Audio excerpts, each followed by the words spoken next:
Hi guys, welcome to swing smart trade. So இன்னைக்கு நம்மளோட trade setup எப்படி இருந்துச்சு, இன்னைக்கு இன்ட்ராடேல வந்து நம்ம எவ்வளோ ப்ராஃபிட் பார்த்தோம், நம்ம ஸ்விங் ஸ்டாக்ஸில் வந்து எவ்வளோ வந்து ப்ராஃபிட் கெயின் பண்ணியிருக்கோம் இந்த மந்த் வரைக்கும், அதுக்கப்புறம் இன்னமே என்ன ஸ்டாக்ஸ்லாம் நம்ம சூஸ் பண்ண போகிறோம், என்ன மாதிரி ஸ்ட்ராட்டஜி ஃபாலோ பண்ணுறோம் அப்படிங்கிற எல்லாமே வந்து நம்மளோட இதில் வந்து இப்போ வந்து பார்க்கலாம்.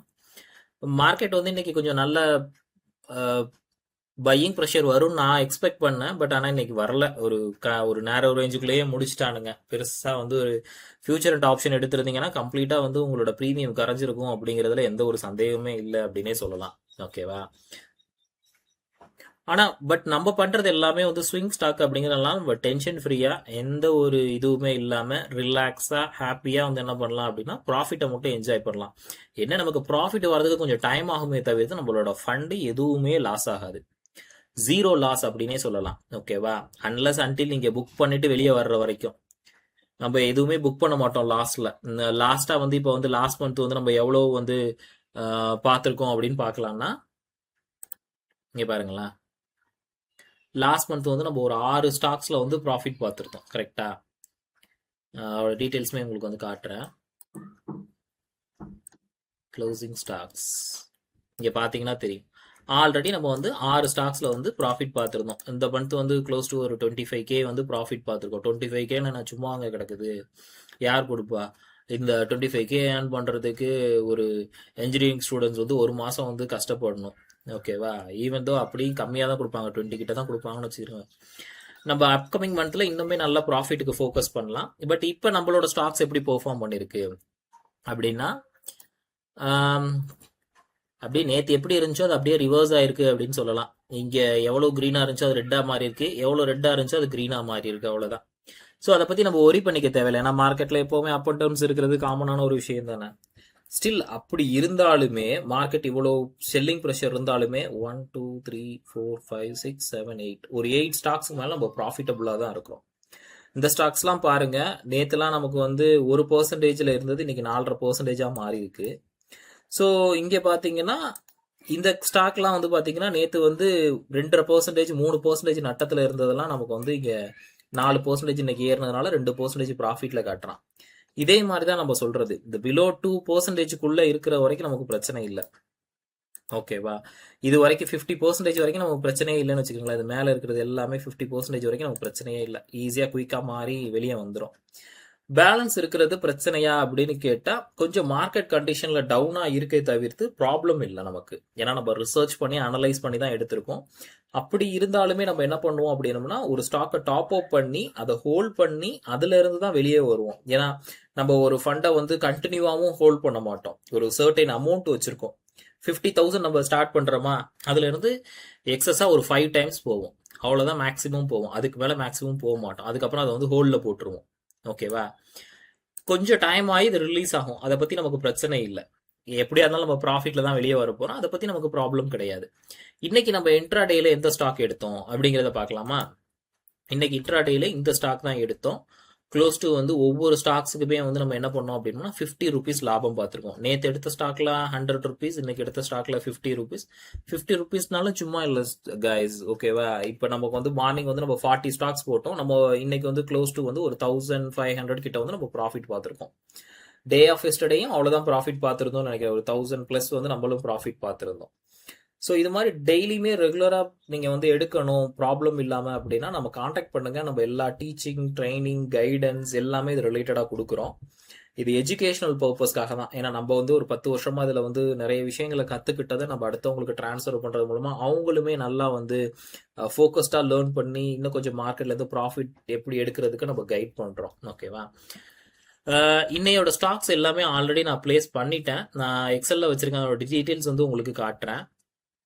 ஓகேவா? இன்னைக்கு எந்த ஸ்டாக்கை சூஸ் பண்ணியிருக்கோம் அப்படின்னு பார்த்தீங்கன்னா, இந்த கரூர் வைசியா பேங்க் அப்படிங்கிறத சூஸ் பண்ணியிருக்கோம். இன்னையோட டே ரேஞ்சில் தான் வச்சிருக்கேன். இது நல்லா அப் ட்ரெண்ட் கொடுத்துட்டு இப்போதான் கொஞ்சம் கன்சாலிடேஷன் ஆகி போயிட்டு இருக்கான் ஒரு நேரோ ரேஞ்சுக்குள்ள. இங்கேருந்து எங்கிட்டு வேணாலும் பிளாஸ்ட் ஆகலாம். நம்ம எப்போவுமே உங்களுக்கு தெரியும் 10% வைப்போன்னு.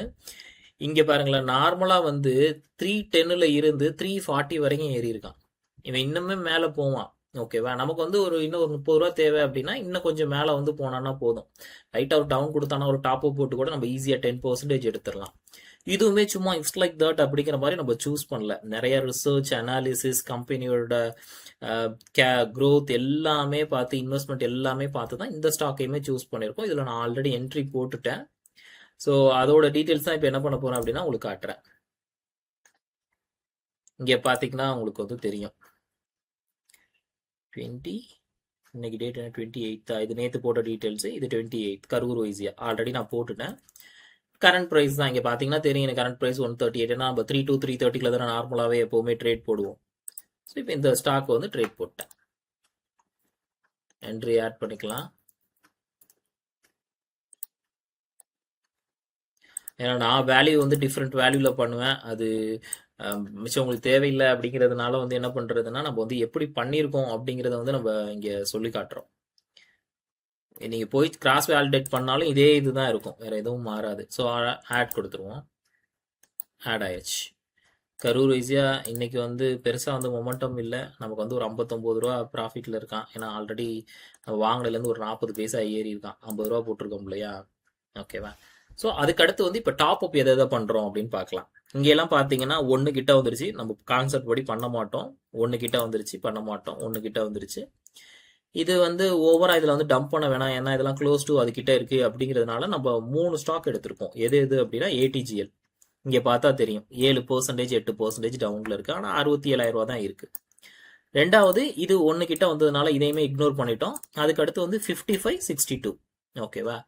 இதுவுமே 5% 7% இருக்கு. ஸோ இந்த 3 ஸ்டாக்கை தான் நம்ம வந்து என்ன பண்ணியிருக்கோம் அப்படின்னா லைவ்ல வந்து நம்ம எடுத்திருக்கோம்.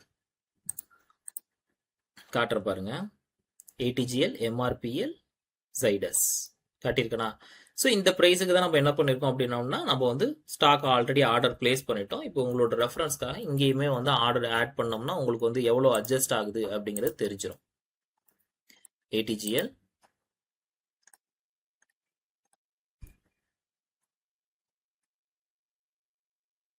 $16 ஸ்டாக். ஏன்னா நம்ம 3 to 330 பண்றதுனால பெருசா வந்து அந்த டயத்துல இருந்து சேஞ்சஸ் நடக்காது. ரொம்ப ரேர் சினாரியோ திடீர்னு ஒரு 2 ரூபா 3 ரூபா ஏறுறதெல்லாம்.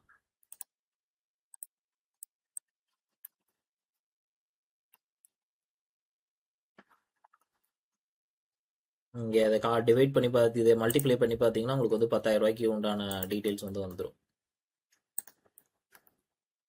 18 வெறும் 18னா எதில் போய் 18க்கு வரும்?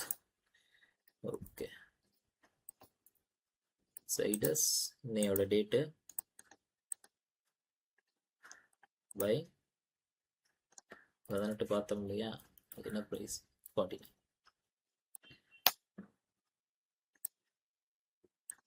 ஸோ முன்ன இருந்ததுக்கு இப்போவும் எவ்வளோ குறைஞ்சிருக்கு அப்படின்னு பார்க்கலாமா? சைடஸ் பாருங்க, 5.5 இருந்தது 4.5 வந்துட்டான். கரெக்டா? எம்ஆர்பிஎல் வந்து 7 சில்லறையில் இருந்தது 6 சில்லறைக்கு வந்துருச்சு. ஏடிஜிஎல் வந்து நமக்கு 7 சம்திங் இருந்தது, 7.8 கிட்ட இருந்தது, இப்போ 7 கிட்ட வந்துட்டான். ஸோ இப்போ வந்து நம்ம ரெடியூஸ் பண்ணியிருக்கோம். ஸோ இப்படி ரெடியூஸ் பண்ணுறதுனால அவன் உடனே குயிக்காக மாறும்போது இதோட லாபத்தையுமே நமக்கு எடுத்துகிட்டு வரதுனால தான் நம்ம என்ன பண்ணுவோம்னா குயிக்காக வந்து ப்ராஃபிட்டபுளாக மாறிடுவோம். ஸோ இந்த ஸ்டாக்ஸ்லாம் எப்படி வந்து அப்கமிங்கில் பெர்ஃபார்ம் பண்ணுது, நம்ம எப்படி ஸ்டாக் செலெக்ஷன் பண்ணுறோம், எப்படி தைரியமாக பயப்படாமல் பண்ணுறோம் அப்படிங்கிற எல்லாமே தெரிஞ்சுக்கணும் அப்படின்னா நீங்கள் வந்து டிஎம் பண்ணுங்க. உங்களுக்கு தேவையான இன்ஃபர்மேஷன்ஸை வந்து ஷேர் பண்ணுறதுக்கு தயாராக இருக்கும். இல்லை உங்கள் போர்ட்ஃபோலியோவில் உள்ள ஸ்டாக்ஸ் கொஞ்சம் வந்து மாட்டிக்கிட்டு இருக்கு, இது கம்பெனி நல்ல கம்பெனியா, தேருமா தேராதா, இல்லை வேற ஏதாவது ரிலேட்டடான டவுட்ஸ் இருந்தாலும் நம்மளோட கமெண்ட் செக்ஷனில் கமெண்ட் பண்ணுங்க. ஸோ அதுக்கு உண்டான இன்ஃபர்மேஷன்ஸை நம்ம ப்ரொவைட் பண்ணுவோம். ஸோ நாளைக்கு மார்க்கெட் எப்படி இருக்குன்னு தெரியல. Wait and watch, will see. So more அப்டேட்ஸ்க்கு ஃபாலோ பண்ணுங்க, ஷேர் பண்ணுங்க, சப்ஸ்கிரைப் பண்ணுங்க, எந்த இன்ஃபர்மேஷன்னாலும் கனெக்ட் பண்ணுங்க. Will see you guys. இது எல்லாமே எஜுகேஷனல் பர்பஸ்க்காக தான். ஸோ அதையுமே என்ஷூர் பண்ணிக்கிறேங்க. Will see you guys. By.